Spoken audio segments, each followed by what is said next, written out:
Ngayong hapong ito, sa Bida Pinoy, saksihan natin ang Bikes for the Philippines kasama si Joel Yuchico.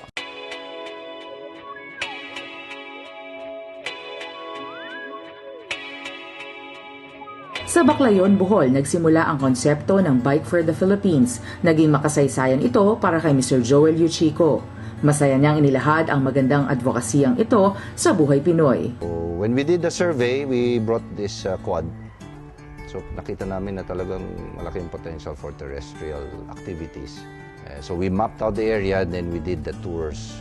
Pinaka-highlight ng kanilang tour are the school children. Kasi the running time of the tour is either early morning, kasi mainit, di ba? So either early morning or late afternoon. So early morning, siyempre, pumapasok yung mga bata. No? And then late afternoon, umuwi yung mga bata. So ang ginagawa ng mga tourists, pag nakakadaan sila ng school, nagsastop sila kasi yung mga bata nandun. So nagwi-wave, nagpi-picture taking, or may pauwi na, or may papunta sa school. So tinatanong ng mga tourists sa akin, saan papunta itong mga estudyante, yung children. So ang guess ko lang nga sa school. In the end, pumunta ako doon sa principal. Tinanong ko talaga kung meron ba naglalakad ng ganong kalayo. No? So sabi niya, yes, of course, malayo. Sabi ko, anong pinakamalayo? Sabi niya, siguro mga 6 kilometers, one way.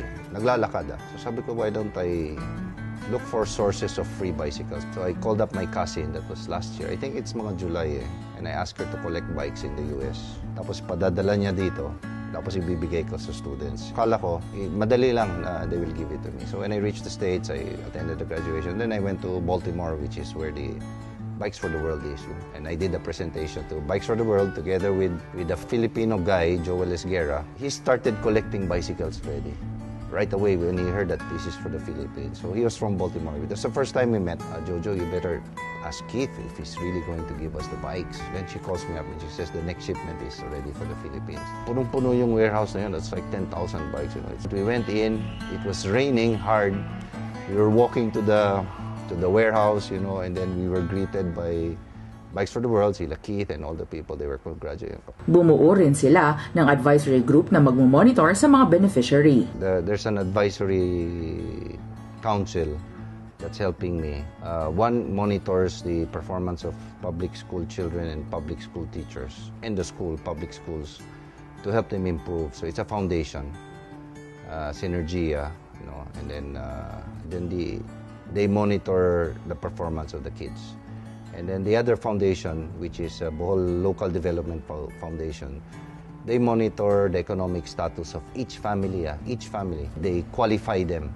So they monitor each family. Alam nila yung per family profile ng per family. How many kids, anong ginagawa ng tatay, anong trabaho ng nanay. So it's there. We have that set up there. Yung important dito dun sa project nito is yung alternative learning system, yung mga out of school, yung nag-drop out na. I saw the list and then there's a 21-year-old na adult na yun, who just finished, I think, grade 3 or grade 4. He's willing to go back to school. So sila may bisikleta na agad. Automatic na sila may bisikleta. Basta bumalik sila sa school. The plan is, sila magtuturo dun sa mga bata. Kasi nandun na sila. So we will teach them how to ride. We will teach them how to repair. Tapos meron nag-donate din ng helmets. My nephew from Puerto Rico, si Shimi, donated all these helmets. Yeah, then there's insurance. No, we have insurance for them also. So pag may accident, at least hindi na sila, you know, pag nahulog sa bike, at least hindi na nila pag-iisipan yung hospital bills and all of that. Gumagawa kami ng manual. And then we have to do the agreement between the beneficiary and us, no? I mean, me probably, on the terms and conditions of the bike. The bike is actually on loan. It's not yet given to them until they graduate, 4th year. So they can use it to go to school only. They can't use it for any other thing except going to school. So probably pag off-season, the plan is to rent out the bikes to tourists, tapos mag-i-income sila para may pambaon sila for the school year or, you know, for whatever they need to buy. You're just giving them the chance to do extra stuff so that they can study. Get back home faster. Diba? So they can study. Or go back to school earlier. Diba? Kasi late lagi sila eh. You know, ang layo eh. You know, it's really far. So now, it's gonna be quicker for them. Isa lang ang pangarap at panawagan ni Mr. Joel Yuchico. If I could just bring everybody to Bohol para mag-award, it's siguro makita nila, di ba?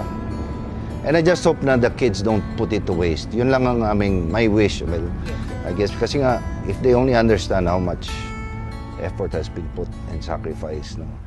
Hindi napigilan ni Sir Joel ang mapaluha sa tuwa sa napakaraming tumutulong sa proyektong ito. Iba talaga ang mga Pinoy basta't para sa kapwa Pinoy.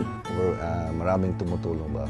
I must say thanks to everybody who helped. So many, and it's not stopping. It's the first time I've worked on a project like this na small and big, small and big.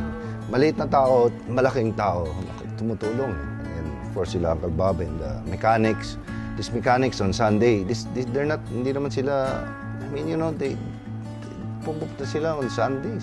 Uncle Bob bikes 2 hours. Saan mo makikitang gano'n, di ba? Then I call on my friends to donate food. And then of course, Pickup. Pickup yung one of the biggest donors dito sa project kasi sila nagbayad ng container. Fireflies, of course, yung Firefly Brigade. And this is for the kids, no? Nabasa ko lang sa isang blog na may paparating nga ng mga bicycles, mga bikes, kasama to ng mga 556 plus na mga bicycles na pinadala. Ito na yung mga na-recondition namin, ready to distribute na to. Katulong ako rito. You get to see different faces araw-araw. Ganun karami rin volunteer. Inaanyayahan ko sana yung mga ibang mga siklista na sana makatulong dito. Isang volunteer lang, makatulong lang sa isang bisikleta. Makabuo lang. Maraming salamat sa mga nakasama namin. Sana po ay maging isa rin kayo sa mga volunteers ng Bikes for the Philippines.